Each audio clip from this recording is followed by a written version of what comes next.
So you get these referrals, and then what happens? What is your ministry able to do? You do share the gospel. You've been very clear about that. But maybe people who have no clue about this don't realize you have these campuses, and on these campuses you have homes that you have built. And you take these children in, and there are house parents. Absolutely. So let's walk through that process because it's very amazing.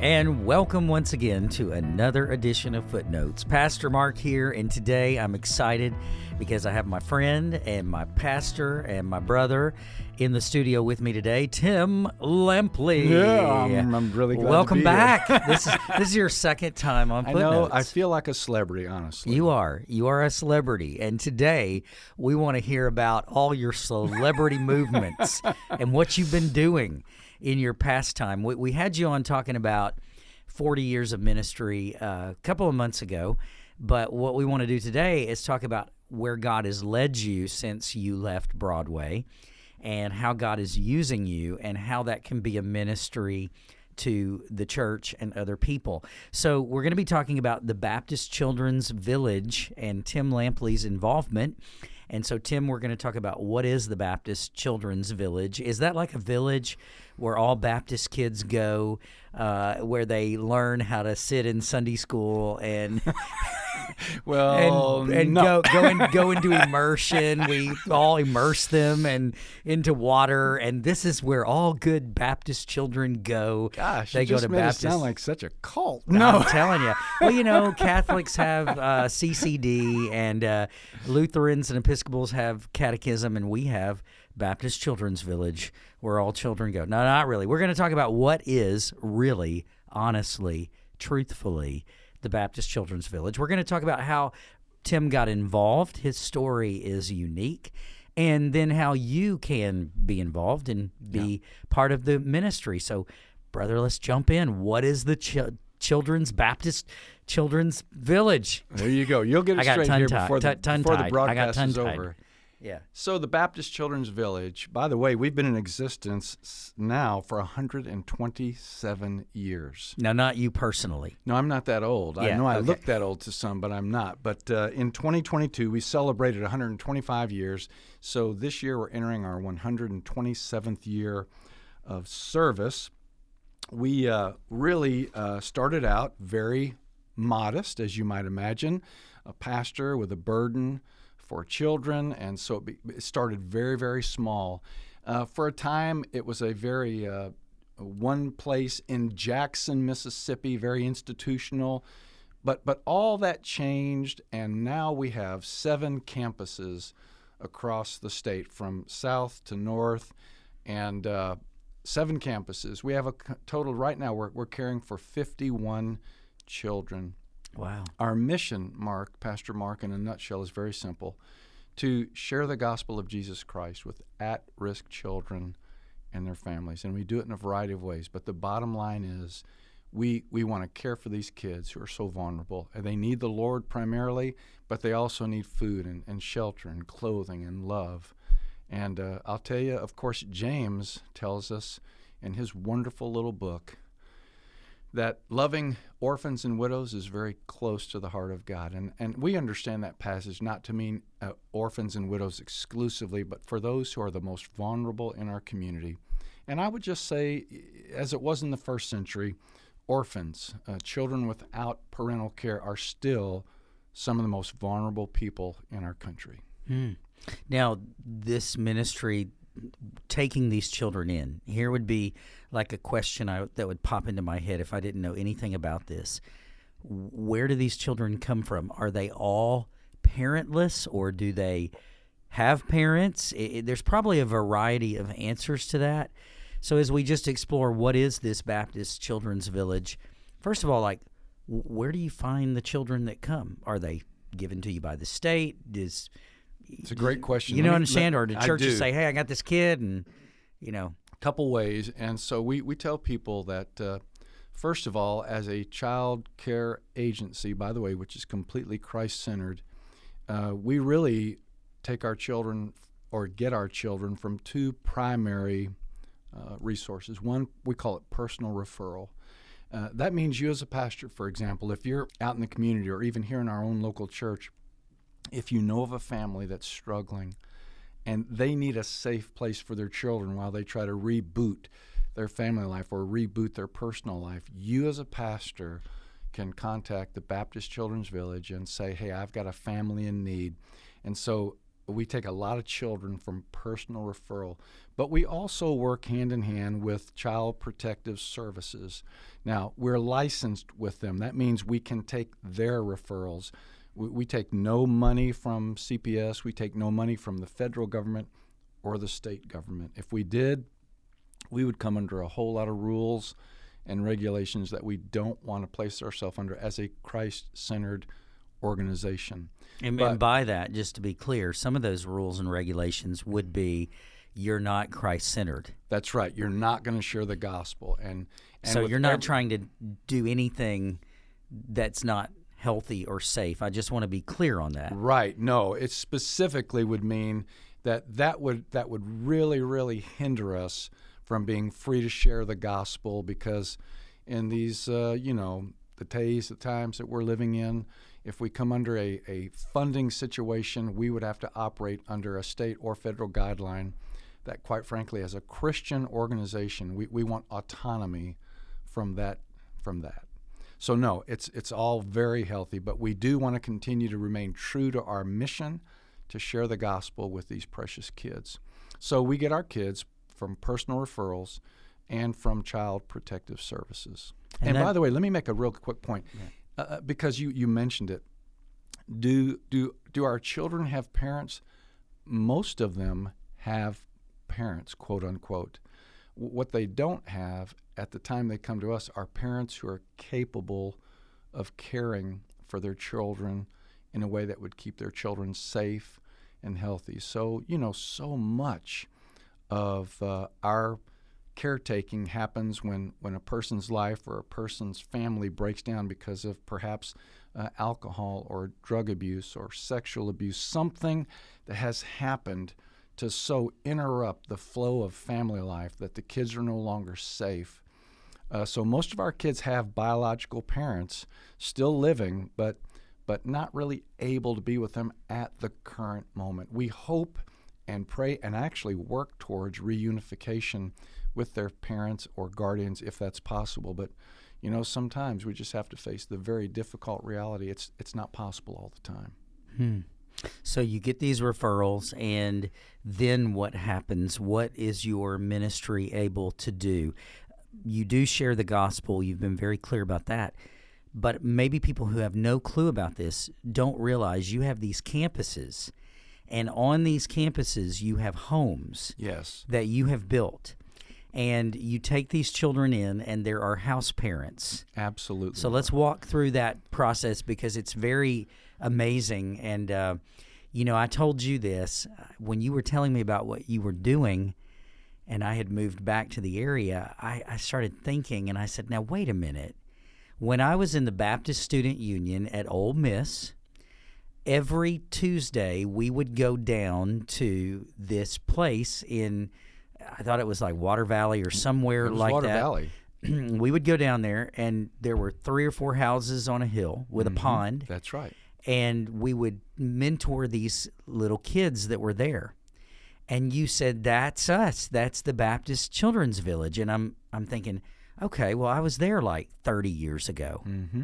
So walk us through. So I remember seeing like people living with these kids, and they would be the parents, and they would provide the food, and they would help them with the homework, and BSU kids would come down and play basketball with them and love on them and give the parents a break and all that good stuff. Absolutely. In fact, Mark, we have 7 campuses across the state of Mississippi, from the south all the way up to Tate County, the most northern campus. So we have a campus in Water Valley, that's Reedy Acres. We have a campus in Nenawaya, that's the Fikes Gatewood campus. We have a campus in Star, Mississippi. We have a campus in Brookhaven, Mississippi, Wiggins, Mississippi, and Waynesboro, Mississippi. And let me correct you. You don't say Brookhaven, you say Brookhaven. Thanks for the update. I'm just letting you know. I had a You know, I roommate am from from Ole Miss. Illinois. I had a roommate from Ole Miss, Albert White, and he was from Brookhaven. And you would say it together. You had to say it together. You couldn't say Brookhaven. Anyway, See, at my heart, I'm a Yankee, and I I'm can't telling really you. get away I'm from just trying my to help you, roots. brother. Keep on. So we have 7 campuses across the state. We'll talk about this in a minute, but I would like to mention, even now, since we're talking about that, 5 of our campuses are open. 2 are going through what we would call a transitional phase due to a tremendous shortage of house parents. We'll talk about that in a minute. But the 5 campuses that are currently running, we have 51 children currently spread out over those 5 campuses. We have house parents for the boys, house parents for the girls, and we try to make it as much like a regular family setting. The homes are lovely, huge family room, big dining room, big kitchen. All the children, by the way, have a room with their own private bathroom. It's really a very nice setup. Our campus actually has a very lovely pond. The kids fish. I mean, they go to school at our public school in Water Valley. All the kids that are housed with one of our campuses go to the public school. They go to a sponsoring Southern Baptist Church where they hear the gospel weekly and midweek, services. They eat wonderful meals. Some of our house parents are such great cooks. All I'm trying to say is this. We're not their biological family, but the goal is to be as much like a family setting as possible. And this may be a good time to interject. My last day to serve as a pastor was 2019, to the end of December 2019. January 1, 2020, Lisa and I went to Reedy Acres in Water Valley, and it was a massive transition. You say, well, how in the world did you go from pastoring, by the way, for just a little over 35, 36 years, to being house parents? I can tell you this much. If you would have asked me just even 3 years prior or 5 years prior to our going, hey, you think you'll ever be like in some sort of ministry where you take care of other people's children? I said, no. But God had other plans. In 2016, you know that our oldest son was killed in a very tragic car accident in Louisiana. And then 14 months later, our second son, Nathan, our youngest son, passed away. And just 14 months. And the loss was just, it was devastating. And all I can say is it put my wife and I on such a journey. We began asking the Lord, what do you want us to do? I just began to have this very real sense that God had something else for me. And we had talked about some of the real details of some of that transition, some of the heartache and the personal loss that I experienced. But, as a pastor that you've got to have energy for more than just Sunday morning preaching or Wednesday night preaching. I mean, some people maybe outside of the body of Christ, outside of the local church think, the pastor only works really 1 day a week. Mm-hmm. And, nothing could be further from the truth. And but meetings and people issues, people problems, and, not to mention the large school ministry that Broadway has here as one of our huge ministries, it just takes a lot of emotional energy. And I think I just lost so much of that and just began to pray, Lord, what's next? I didn't want to become a used car salesman. I didn't want to do anything outside of the scope of ministry. But on a mission trip to Uganda with our friends, the Gwartneys, the Lord just suddenly awakened our hearts. And we came back with a desire, like, boy, if we could do something like that, that'd be great. Tom Prather, who was then recruiting for the village, gave me a call because I was pastor of the church, never realizing that I would be the one to say, I think my wife and I want to be house parents. So January the 1st, 2020, Lisa and I embarked on a brand new journey, loving these kids on the campus of Reedy Acres in Water Valley, Mississippi. We did that for 3.5 years. And then at some point it became obvious to us, Lisa's mom needed more attention than we could give, being gone 20 days a month. And just began to pray again, Lord, my wife needs to go home, but I sure would like to stay with the village. And the Lord's been so good. Our director was directing 2 campuses, which became a lot impossible for him to do. And so he gave all of his energies to the campus in Independence, Mississippi. And our campus needed a director. And after some encouragement from our house parents, I applied, I interviewed, and God has been so good. I got the job. I started on June the 12th, 2023. Wow. And it's just been a blessing. But that's how I got to where I am today. It started with tragedy. It has evolved into a whole new arena and area of ministry for Lisa and myself. And I tell you, with each passing day, I think I enjoy it more. Just loving these kids for the cause of Christ, for the glory of Christ. Wow, that's great. And, interesting, you were talking about pastoring. I just wanted to make this comment.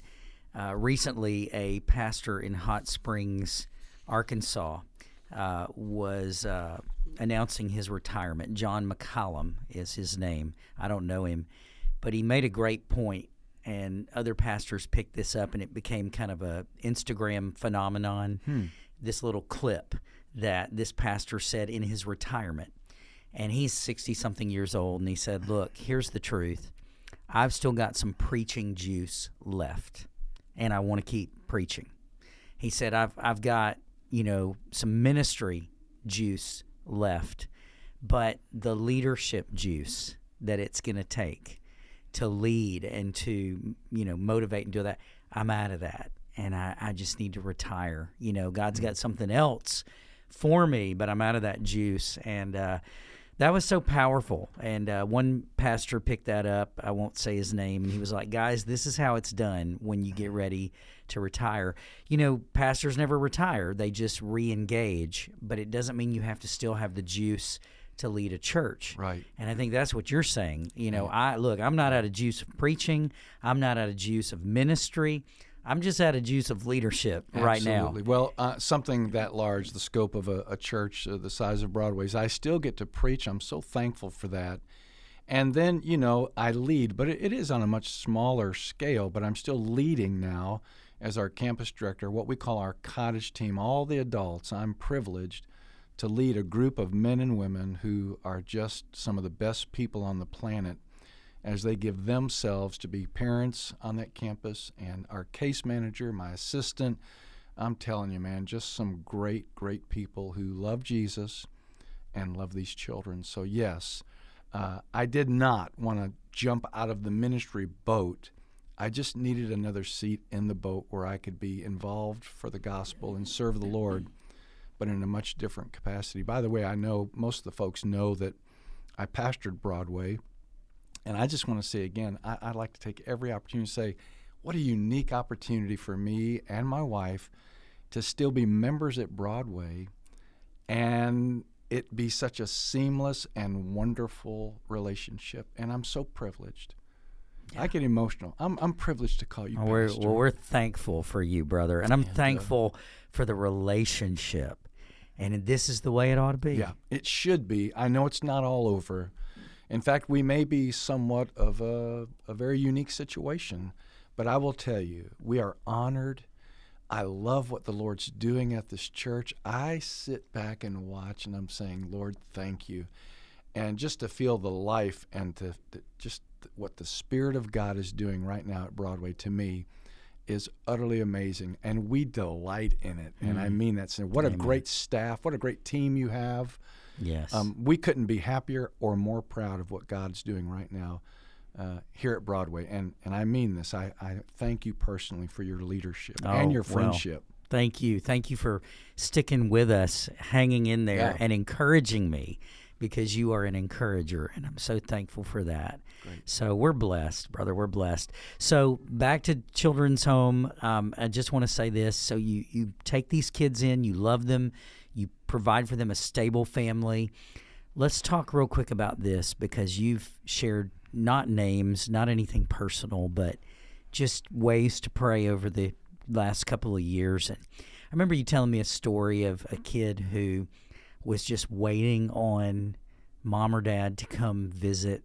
And, I'm sure there's many stories like that, but they were waiting on mom and dad to come and visit. And, you had to at one point look this little child in the eye and say, hey, buddy, I don't think they're coming. I don't think they're coming. There's a lot of parents that are broken. They're like that. And they've just kind of given their kids over. And what an opportunity for the love of Jesus to be shown to these kids. You get a lot of that, right? Too much. Yeah. It's one of the most heartbreaking scenes to watch. Yeah, and I'll tell you what's amazing about these little children. It's almost as if God has hardwired these kids to love mommy and daddy no matter what. I'm telling you, it's amazing. And some of them have been through such difficult times, and yet at the end of the day, they will tell you, I love my mommy, I love my daddy, I want to go back home, I want to go back home. And yes, so many of the parents are still very, very broken. But the good news is we see some victories there as well. But it is gut-wrenching at times to see the kids go through their lives and have that deep, deep ache. By the way, that only God can fix ultimately. And we're so pleased to say that so many of the children that come and live with us do experience spiritual rebirth through the gospel of Jesus Christ. And by the way, many of them go on to live incredibly productive, fruitful, happy lives. Our own executive director, is a result of having been raised at the Village, Sean Milner, graduated from MC, went on to law school, had a successful law practice in, that area of Mississippi, and now has come full circle as our executive director. And I mean, so somehow I would love to tell people, if you're going through it right now yourself, or another family that's having some kind of heartbreaking situation, it's not a death sentence for a child's future. We serve an amazing God, and He can do some things to where that child's life can be restored. Sean's story is utterly amazing. I'd love for him to come sometime to our church and just tell his story. It's absolutely amazing. But we're more than residential child care now. We have some other things going on I'd love to tell you about. Yeah, that's awesome. So let's go to now the second question. So I think we have a good idea of what the home is. Now, you answered a little bit of this in your calling, but let's explore just a little more about why you got involved. So you talked about, you kind of ran out of the leadership juice. People came up to you and said, hey, why are you not going to pastor? Yeah. And yet, in all due respect to those questions, what could be more pastoral than widows and orphans? I mean, how you've had to navigate that transition just with people thinking somehow you were denying your calling. Well, I was asked point blank by someone, by the way, I think with the best of intentions, okay? Do you feel like you're leaving your calling? Point blank. That was a question presented to me here at this particular location at Broadway Baptist Church. And I really do think it was under the best circumstances. And I looked at that individual and I said with as much honesty as I could, I don't feel like I'm leaving my call at all. I'm just going to pastor a much smaller congregation. And that's our boys. Yeah. And for the girls, it would be girls. But I can tell you that every day I've been to the Village, I feel like in a very real way I'm conducting pastoral ministry, sharing Scripture, loving, praying, visiting, ministering. I mean, come on, discipling.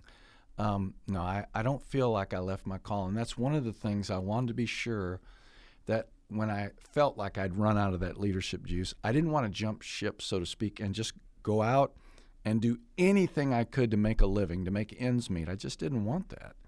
And I really believe to this day, God supernaturally opened this door and gave me the desires of my heart to remain in ministry, serving Him, but in such a beautifully new and unique way. I'm very happy to be affiliated with the Baptist Children's Village. Now, when you and Lisa went down and you did this together as a couple, that's right. We won't ask Lisa's age, but how old were you at that time? Well, look, I was 61. Okay. And I don't know what I was thinking in one sense, because I got out there immediately and started doing activities like I was a 30-year-old guy again. And I'm telling you, buddy, the old Ben Gay had to come out at night and rub the joints. And I thought, wow, parenting is much different in your 60s than it is in your 30s. I'll just say that. I could imagine. And you forget how much energy you had to extol when you were parenting. You forget the constant pickup, the constant cleanup, the constant dealing with things and talking. And I mean, there's a reason, the Lord blesses you when you're young with kids. Yes, there is. Because you're stupid and you don't know any better, and the Lord can use that. Pastor Mark, after our first half rotation, it just worked out that way. We just initially did a half rotation, which means we came home after 5 full days of service. We got into town, drove by Chick-fil-A and got lunch, drove to our house, collapsed into a chair in our living room, ate lunch, and both of us passed out. We were so fatigued. And later when we sort of came to again, we looked at each other, I kid you not, we looked at her and said, "What have we done?" Yes. Lisa was so tired, so fatigued, she was shaking. The Lord actually had to kind of renew our stamina, and He did, and so I'm very grateful for that. But yes, I will say this, man, God was good, but and now we're back home, but leading in a different capacity, which again feels like the Lord's timing. So yeah, but man, does it require some energy. Yeah. So you guys moved down there. You did these rotations, and like you said, you would do like 5 days on, 10 days. 10 days on, five nights home. 10 24-hour shifts, 5 nights home. On our first day of break, we would get home around 11 a.m. So and not then, a full day. And then spend 5 nights and then, buddy, back at the campus for 10 full days. Most of our campuses do 14 days with 7 off, so 14 on, 7 off. But our campus is unique in that we do 10 on, 5 off. And to be clear, you would go down to this home, and you would live in the home. You had your own bedroom. Oh, yeah. But you had how many kids in the house with you? Well, right now, for example, we had 7. And we at one time. At one time. And they're not all related. They're not all related. They all have their own bedroom and bathroom. Yes. There's a big den and a big kitchen, and you got to cook the food, and you got to do homework, and you got to be their parent. Everything, sports, part-time jobs, church. I mean, you name it. If a parent does it, we did it. Did you have various ages? Like, they wouldn't give you a 3-year-old and a 13-year-old, would they? Oh, yeah. We had everything for at one time. We were caring for an 18-year-old all the way down to a 3-year-old. Wow. And you're dealing with driving and jobs for the 18-year-old and wiping their mouth for the 3-year-old. Yeah, at one time, I felt like I was an Uber driver. I mean, I was just doing so much transportation. I mean, it's incredible. I know that feeling. When we first came to that campus, our first Wednesday night to take the kids to church for a meal and then prayer meeting, look, I'm not kidding you. We still had one in pull-ups, not diapers, but pull-ups that needed to be changed before we went to church. I kid you not. This little guy was the strongest little guy, small but wiry. It took Lisa and I bet you 30 minutes to get a pair of pull-ups, and by the time we finished, we were both shaking. We're like, I need a break. We were a nervous wreck and exhausted, and just like going, again, what in the world have we done? That little guy's still with us. He's still just one of our precious, precious little residents, and but no, it took tons of energy, just a different kind of energy. So you may have been out of the leadership juice, but boy, we needed a whole new can of some other kind of juice to do stamina juice. That's what the Lord was calling us going to out do there. Yeah. So you did that, and how many years were you house parents before you got this position you're in now? 3.5 years. 3.5 years. Yeah. And have you? I know kids have been impacted by your ministry. Have any ever gone away, called you back, come back, anything like that? One has stayed in a little bit of touch, but they say don't really expect that too much. But as far as impact goes, I can tell you that you know there is a sense in which they may not tell you that, but you know seeds are being planted. Hey, listen, we know for sure God's word never goes out without accomplishing what it desires and purposes to do so. We may not ever see it, but we're confident that we're making an eternal impact in these kids' lives. Yeah, that's great. So you plugged through 3 years. God called you to this, and then the Lord opened this door for you to be the campus director. Correct. And explain a little bit about kind of now what you have to do on a day-to-day basis. So today's responsibilities are different than house parenting in that I do not have any direct responsibilities for the care of the children. I still get to see them, love them, talk to them, but I am literally directing our campus team, our cottage team, that is all the house parents, our caseworker, my assistant, and so we meet weekly to discuss, our plan of care for each child. How are we doing? Are we achieving our goals?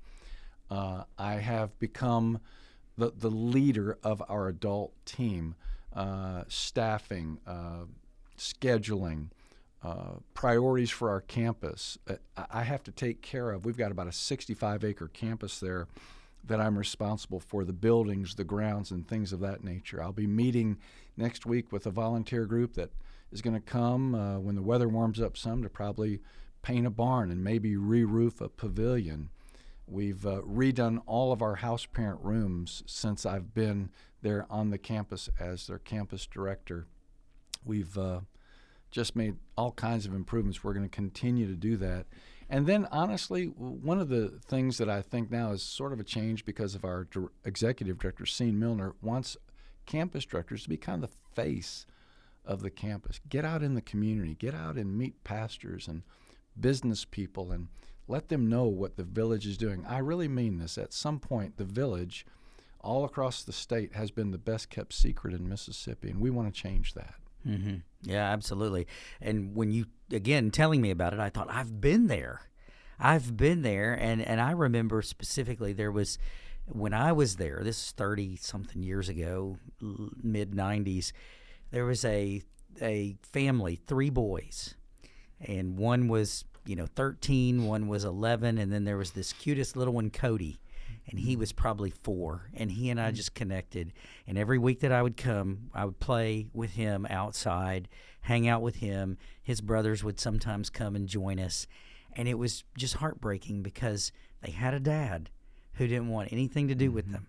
And, they didn't know where mom was. And those are the stories where you're just loving people and you're ministering. And I'm so thankful that you got to go down there and connect. Now, you're the director of the campus of, which one is it? Water Valley. It's called Reedy Acres Campus. And that's the one I went to. Exactly. Water Valley. So you said you've got them all over. You've got them in various locations. So we talked about what it is. We talked about how you got involved and how the Lord moved you in that particular direction. Let's talk about now how the listener can personally minister and help and be involved in Baptist Children's Village. This is a ministry of our church. So I want to say this, first of all, we support this ministry. And you were telling me some things at lunch a week ago that I didn't realize about the church here, and you want to share that? Broadway has been faithfully supporting the village for at least 12 years, the last 12 years that we know about. And as I mentioned earlier, and I'll mention again, really we have 3 primary sources of revenue or support. And one would be the cooperative program, another would be local churches, and then individuals. And so, again, it's no small thing to be able to say to a pastor or a congregation, thank you for your support. In fact, oftentimes when we speak to churches, we speak of the village as your ministry. It is your ministry because you're the ones supporting it. You're making it go. I'm actually an extension. Reedy Acres is actually an extension of what Broadway is doing. And I think really that's the only accurate way to think about that, Pastor Mark. When people give, that's what helps us to keep on going. We have our in-home family support. You say, well, what's in-home family support? Well, that's a ministry that tries to really keep kids from having to leave their home. And CPS will contact us every now and then, and in fact, really very often, give us a family that's on the brink of just, crumbling. Our guys will go in and help teach that family how to budget. They'll teach them how to fix nutritious meals. They'll teach them how to do all sorts of things so that they can have some kind of family life that is healthy and robust so that they won't have to enter the CPS program. I mentioned some of the newer things we're doing. our youth detention intervention program is being led by a great guy by the name of Darren Bird. Now, Darren's a wonderful guy. I didn't realize this, but across the state of Mississippi, there are 17 youth detention centers. Did you know that? I did not know that. 17 detention centers, primarily for youth. We are currently in 7 of those with the goal of being in all 17 of them. We're seeing young men, incarcerated young men, give their lives to Christ, be discipled, and then go on to take part in the discipling ministry themselves. And so that's been exciting to watch. We have what we call our family resource referral. Here's what that means. Sometimes we're not able to help a particular family. They just don't fit our profile, and we can't do everything for everyone. But when we find a family that we can't help, we are so committed to refer them to other agencies that can help them. And so that's another thing that we do as a ministry, and that local churches, individuals, and other folks support. We do training and consulting. What does that mean? We work with local law enforcement agencies. We work with youth court counselors and other agencies, and we try to tell them about what we're doing and how we're doing it. Our ministry as a whole has adopted a whole new way to minister to these kids. It's called TBRI. That's Trust-Based Relational Intervention. And while it may not use biblical language or Bible or Christianese talk, it is just, to me, I see so much of the life of Christ in the ministry of TBRI and how we're relating to these children. We have a transitional living program going on right now. Some of our students that have been with us so long are in college. And by the way, we will see them through that phase of their life, and we're helping them find a place to live on our campuses that's more independent, and they're loving it. We've just began a program called WINGS, Women in Need of God's Shelter. We own a home in Columbia, Mississippi, and so we've allowed another organization to just use our home for these precious women who are in need of shelter and care. I'm trying to think of, we've got 2 campuses that don't have house parents, but right now our campus in Louisville, Mississippi, we're allowing that to become an emergency shelter for CPS children.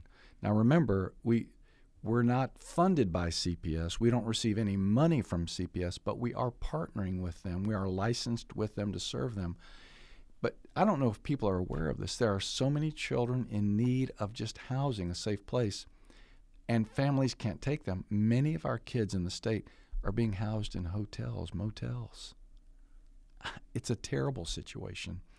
And so we're partnering with CPS to help some of these kids that might otherwise wind up in a hotel for far too long to have a nice house setting. And so that's going on right now in Louisville. In Waynesboro, Mississippi, we are using our campus there. I think it's going to be going strong in no time, a transitional home for single moms. Here's what I mean. They can come with their children, live on one of our campuses, and get their feet on the ground again. They can find a job. They can get some education. And it's designed for them to stay with us from anywhere from 6 to 9 months, maybe a little bit longer, but not a permanent setting, but a temporary sort of reaching out and saying, we want to help you up. We're giving you a hand up. And so there's just so many really good things going on, aside from just our residential care with our children. So a person hears this and they say, man, I want to get involved. Well, there's one thing they can do. When they give to this church, they are giving to your ministry. Broadway's been consistently giving, I think through the cooperative program, for 12 years. The beauty of giving is that it takes all size gifts. So Broadway gives through the cooperative program, and then we get that check sent to us from the cooperative program. Individuals in this church, I know a couple individuals who remain anonymous that have just got a burden for that, and they'll give an annual gift to the ministry. But if you want to help, here's the easiest way. Go to our webpage, baptistchildrens.com. No. Baptist. Okay, we had this whole discussion at the beginning. Tim was like, do I have to say www? And Timothy said, no, you don't have to say that anymore. And then we joked and we said, yeah, now you have to say http://www dot. No. So, and then you left out the word village, Tim. Oh, did I? You said baptistchildrens.com. Oh, no, it's That's not it. It's no. baptistchildrensvillage.com. Now, when they go to our webpage, and it's a nice webpage, they'll find out areas they can serve, how they can help, what each campus may need. But there's also a very distinct how to give. And I really encourage people to do that because there's some great ways to give. The Children's Promise Act was passed in Mississippi a few years ago, and I'm not going to go into detail, but I will tell you, for businesses and even individuals, businesses can designate up to 50% of their state tax liability to a children's charity of their choice. And it's money you're going to pay the state of Mississippi anyway. And through the Children's Promise Act, you can designate the Baptist Children's Village as your children's charity and give up to 50% of your tax liability for the state to a ministry that you know is honoring the Lord. It's an incredible thing. Oh, wow. So if you're a business owner, that's a great option. It's amazing. For you. Now, let's say somebody's listening and they go, I love this, and I not only want to give to my church or give personally, but how else could I be involved? Haven't we seen women's ministries at our church go down? Yeah, volunteer. And they've so cleaned many. up Yeah. and painted and done different things. And So that's wouldn't right. that be a great idea for a Sunday school class? Yes, a hey, we're Sunday going to go school down class. and go ahead. A Sunday school class, a missions group in the church can do projects with us. In fact, as I mentioned earlier, I'm meeting with a young man and a couple staff people from their church next week to talk about some service projects on our campus. The women's ministry at Broadway has absolutely loaded our food pantry at some time. And then again they came and they did painting. They cleaned up our flower beds. I mean, I'm talking about really got down and dirty with it. And Lisa was there. I was off with some older boys on an event. But she said, Tim, they worked so hard. So yes, there's service projects and donating food. By that I mean sort of the staples, the dry goods, things of that nature, and so many different areas. And again, if you'll just contact, the Baptist Children's Village, go online. You can even access our phone numbers, contact me, and we will be so happy to share with you how you as an individual or an entire church group can help. We have a church in another part of the state that now visits our campus quarterly. They bring a sizable group of adults and children quarterly. They play games with our kids. They provide lunch for our kids. They've done worship with our kids. I'm telling you, it's an amazing relationship. And that's just the tip of the iceberg, Pastor Mark. There's so many things that individuals or church groups can do, and we'd love to say, give us a call, go online, and contact us. We would love to talk to you about how you can find a place of service there. So there's all kinds of ways you can go down and minister. There's also the possibility that somebody listening to this would say, Pastor Tim, I want to do what you did. I want to be a house parent. I feel like God's calling me to be a house parent. Could they also go on baptistchildrensvillage.com and apply if they wanted to do that? They can, and they need to. I'm going to say one of the greatest needs we have right now is for wonderful house parents. And Mark, let me just say this. The salary and the benefits are so, how can I say this? They've just done such a great job. They're so competitive. In a state where people, are looking for some way to serve. Well, honestly, coming to the Baptist Children's Village doesn't mean that you'll, on weekends, be sitting on a street corner with a tin cup trying to survive. God's been so gracious that these house parents receive a very competitive salary, all their health insurance needs, retirement. While they're on campus, they have a car to drive and a place to live and food to eat. Truthfully, it is an amazing opportunity for a couple that love the Lord and love children to be active in serving. And if there's anybody listening today that says, I really feel like that's something the Lord wants me to check into, go online, get on that webpage, the BaptistChildren'sVillage.com, and you'll see where you can apply. And somebody will get back in touch with you. I guarantee you that. And it's a great, great opportunity for service. Now, you mentioned a couple. So Timothy over here is getting convicted. He's single, and he's getting convicted that maybe he wants to do it. But you don't take single people. I just want to. We do take singles. Oh, Timothy. And most of the time, I'll be honest and say most of the time it's been single women, and for whatever it's worth.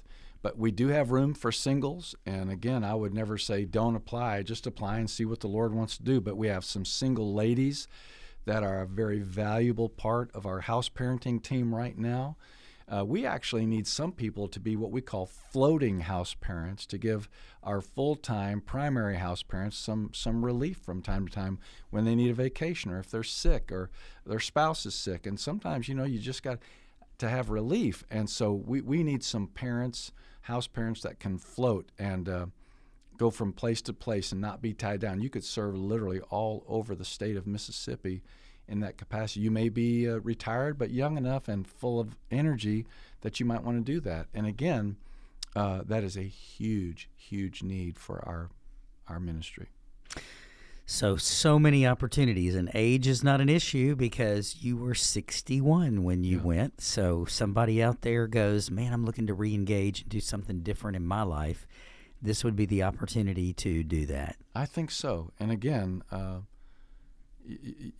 would say if you're healthy, because you need to be mobile, so to speak. If you're going to be a house parent, kids need somebody with some ability to get around. But, you don't have to be 25 years old or 30 years old. Lisa and I did go during a season of our lives that we never dreamed we'd be doing that. And quite frankly, now as I look back, I can't imagine us doing anything else during that season. It was that rich. And I'm, again, so happy to still be engaged in the area that I'm involved with. Yeah, man. Well, God has used you guys tremendously and has helped you re-engage, and it's so encouraging to hear that, and I look forward to the long relationship we're going to have.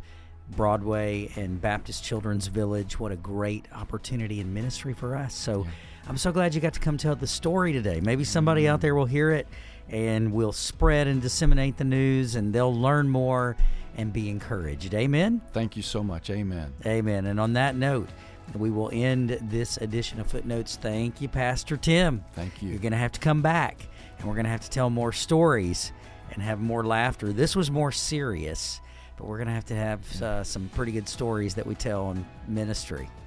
I'm ready. All right. On that note, we're out. And that's another episode of our podcast, Footnotes. We drop our podcast each Friday, so be sure to tune in, check us out, and listen. Footnotes is a ministry of Broadway Baptist Church located in South Haven, Mississippi. We're located right outside of the Metro Memphis area. You can learn more about us by visiting us online at broadwaychurch.org. Until next time, it's Footnotes.